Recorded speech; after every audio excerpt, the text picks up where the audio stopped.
When I cast my mind back to the beginnings of Glen Abbey United Church, what comes to mind is the wandering ministry that we seem to adopt, the Glen Abbey Summerfest, and the barbecues and the hot dogs and hamburgers we served to a very, very new community, and the Canadian Open at Glen Abbey United, or Glen Abbey Golf Course, before this structure was even here.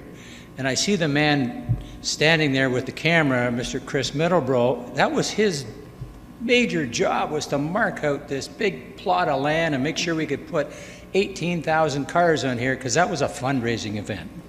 Anyway, my remarks to this morning are thanks to, in part, to Susan Francis, whose amazing memory stirred emotion and memories to me that I'd sort of forgotten about. Well, actually, the church goes back 38 years to 1986.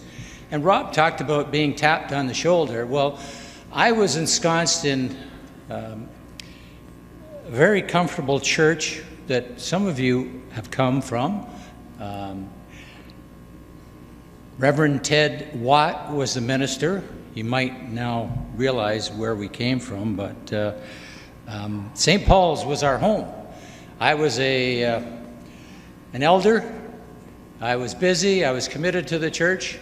And George tapped me on the shoulder in 1986, along with a bunch of others, and said, "Come, I want you to be part of a task force to investigate a new church in Glen Abbey." Glen Abbey was a growing community, and it needed a new church. So this task force was set up under the leadership of Reverend George Watt.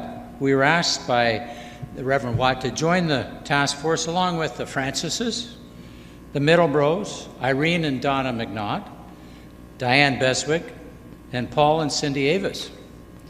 Pat Kearse joined us from St. John's, Pat Zalanka from Munns, and Stephen and Michelle Sparling from Maple Grove United. So this was the start of the wandering ministry. We were all active in our own congregations, so the planning for the new church didn't really start in earnest until 1987.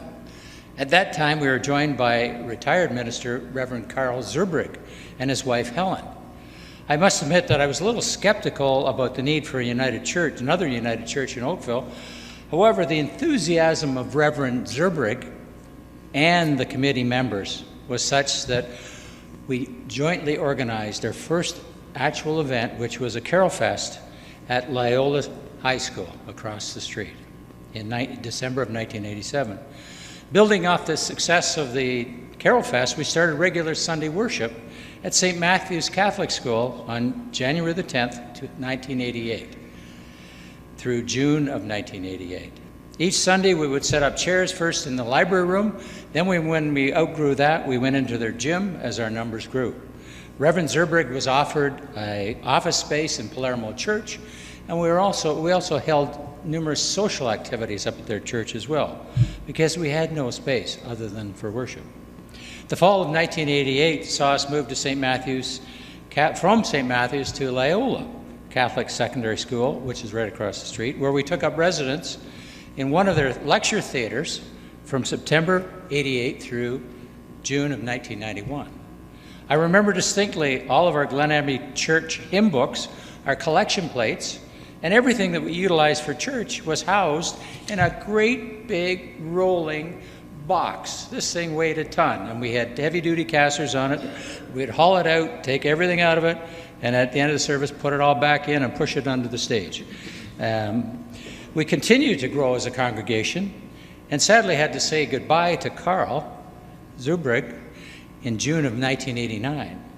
Sadness was replaced with joy as we then called our first minister, Reverend Bill Brown, in July of 1989. Bill led worship at Loyola until we moved again to Pilgrim Wood Public School on May the 5th, 1991. Again, in August 1989, and this name comes up often, Susan Francis became our first administrative assistant to provide Reverend Bill Brown with support in the growth of our new church. We remained at Pilgrim Wood Public School until the final move to our current location on October the 16th, 1994. The next few years were exciting growth for Glen Abbey, as it was this time when the building we are all sitting in today was designed and constructed. Reverend Bill Brown conducted the first service in our beautiful sanctuary, October the 16th, 1994. Bruce Francis will fill in some of the history with Del Manor because it's integral to the ability for us to build this beautiful sanctuary. Dr. Marion Best officiated a church dedication ceremony on November the 13th, 1994. Prior to that date, a mountain of work was completed by members of the board, congregation members, and by our minister, Reverend Brown. A special thanks goes out to Donna McNaught's mother, Irene McNaught, and Tom Budd, who's sitting in front of me here this morning, for their tireless work in reviewing, inspecting, project managing, and reporting on work completion as the church took shape. Reverend Brown was known to be on site daily as his baby grew. It's rumored that Chris Middlebrough may have had something to do with the parking lot design as well. I couldn't substantiate that, though. Reverend Bill Brown led our congregation from 89 through 2003, during which time David Colvin, a candidate associate, worked with our church, school, and congregation from 95 to 98, along with Reverend Janelle Towell. Janelle joined us in 1998 and departed in 2003 in November. Bill will always be remembered in my mind for his glowing version of O Holy Night that he would sing every Christmas Eve service. Using supply ministry that fall, we continued worship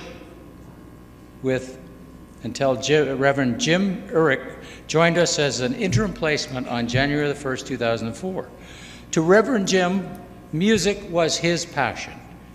He and his band, the Common Cup, and a lot of you in here will remember that, they wrote and recorded, listen to this, 8 albums of original music for worship, and many of these songs found a place in the more voices you see in the pews in front of you.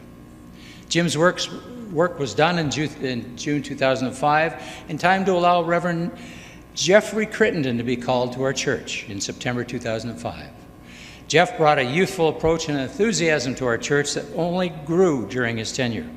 I had the pleasure of witnessing Reverend Jeff's marriage of our daughter Allison to her wife Heather in Jeff's first gay marriage. We all have fond memories of how he touched each of our lives. Jeff was called to greener pastures in London in June of 2010 to take on the senior minister responsibilities and duties at Metropolitan United, one of the largest United churches here in Canada. Our internal supply ministry, comprised of Rick Sands, Glenn McPherson, and Mary Anderson and others, allowed us to continue worship services while we waited for the arrival of Reverend Barry King. Barry started in October 2010 and remained with us as our minister until April of 2014. Reverend Hugh MacDonald provided interim ministry from June 14 through June 16. Hugh's sense of humor and ability to stay on course keep us on course over a very rough patch of water until the search committee was able to call our incumbent minister, Reverend Ted Vance, in February of 2017. And Ted, I'm certainly really glad you're with us today. Before I conclude, I want to point out 5 photo albums that are in the back corner out in the narthex. That these photo albums tell our history pictorially a lot better than I can do in words. And I know I've left out a lot of people, but when we were consecrated as a church, there were 71 names on that list, and a lot of them are still with us today. So that's the end of our 38-year journey in the creation of Glen Abbey United Church. My personal hope is that all of our new and old members will have another 38 years of good memories as we grow the congregation through 2062. Thanks for listening.